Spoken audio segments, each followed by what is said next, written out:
right, let's open up the weapon to drop rep notify. And if you don't remember what we did, you can always go back to the looted weapon.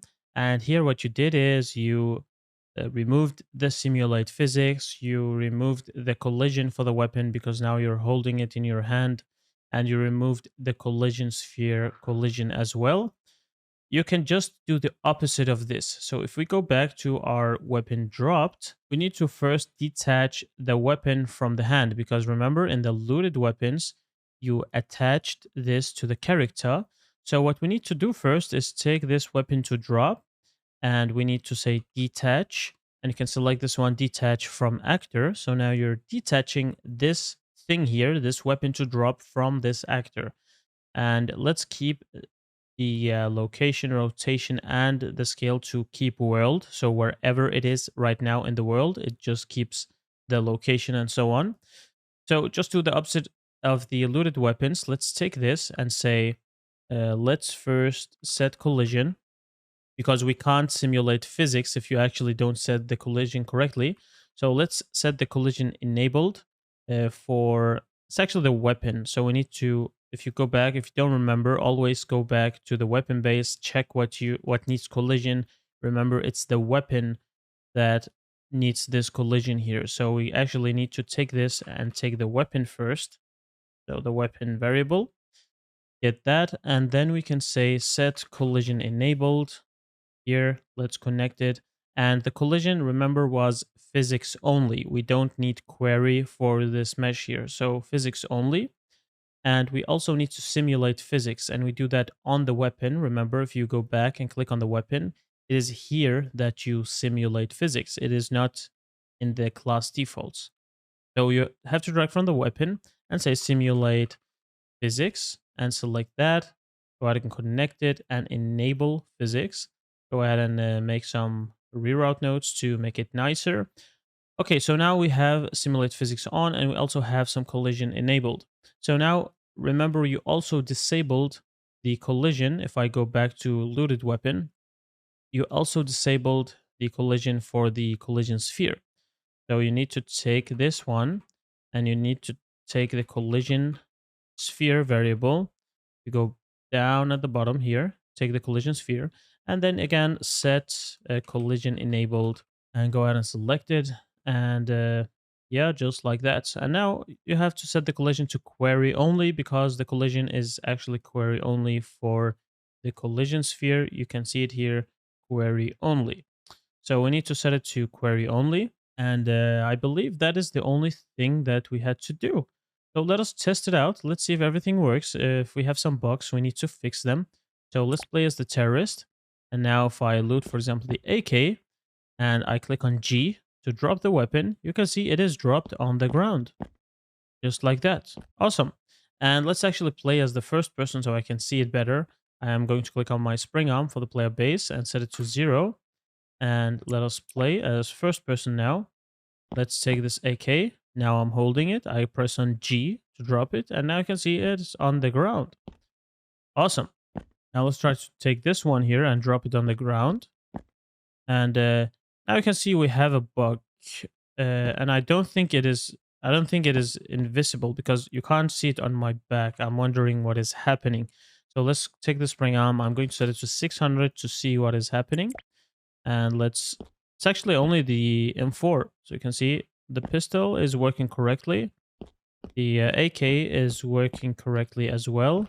Nothing's happening. But the M4, I am loading it correctly the first time.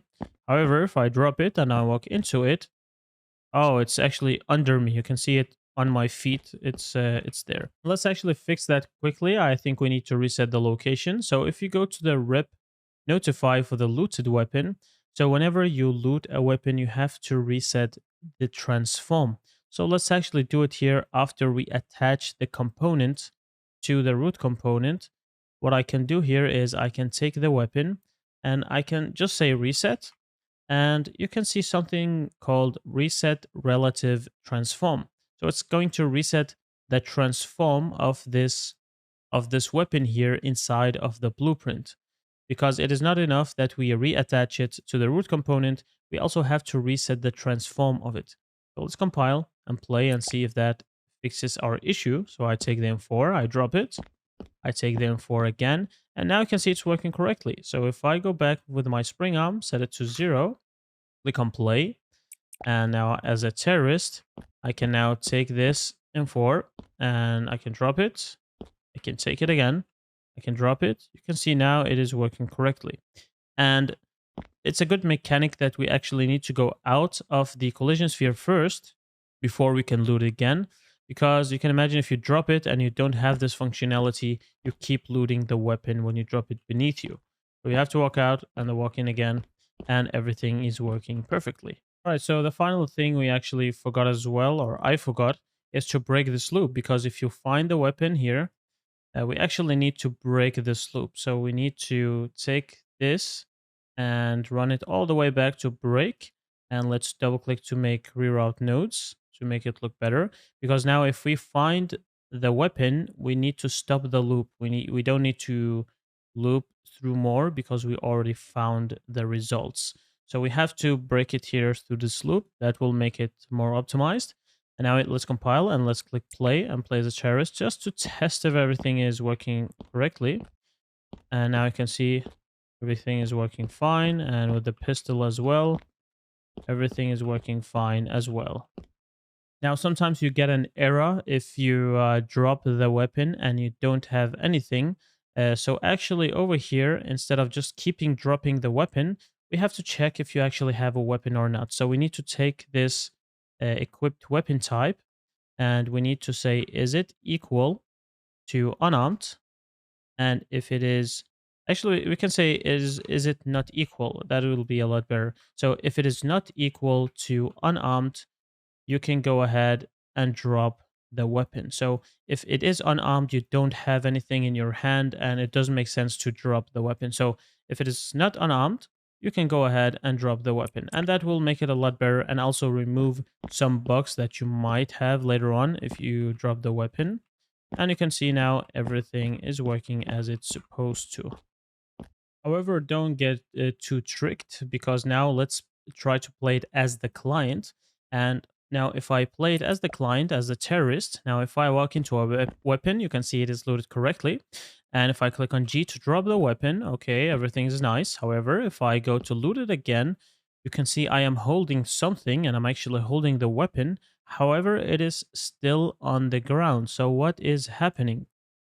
And this bug is happening because rep notifies, if I go to the player base, rep notifies are only being called if the value changes. For example, here, if I loot the weapon, here, let's say I loot the weapon. Okay, nice. I set this variable, this rep notify, it is set to pistol.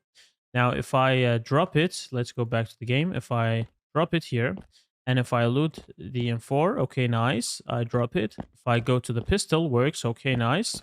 You can see I can do this. However, I can't loot the same weapon 2 times. It is going to bug out. If I walk into it, you can see it is bugging out and something is weird. And this is because if it is the same value that is being fed into here as the last time, it is actually not going to call a rep notify function. The rep notify function will not be called if it is the same exact value you have plugged into here. And this goes with everything. For example, let's say you had a vector variable and you are setting some sort of a, let's say you're setting the weapon location. Let's say you're setting the weapon location and you're actually running it through a rep notify. Let's say the weapon location needs to be 000 and you plugged it in here. Now, the next time you run this and the weapon location is the same exact thing, it's actually not going to run this rep notify function. So the rep notify function will only run if you are changing the value. So let's delete this one here. Let's delete this on rep weapon location that we just made. So what we need to do here is we need to change this, and let us actually do that in the next lesson.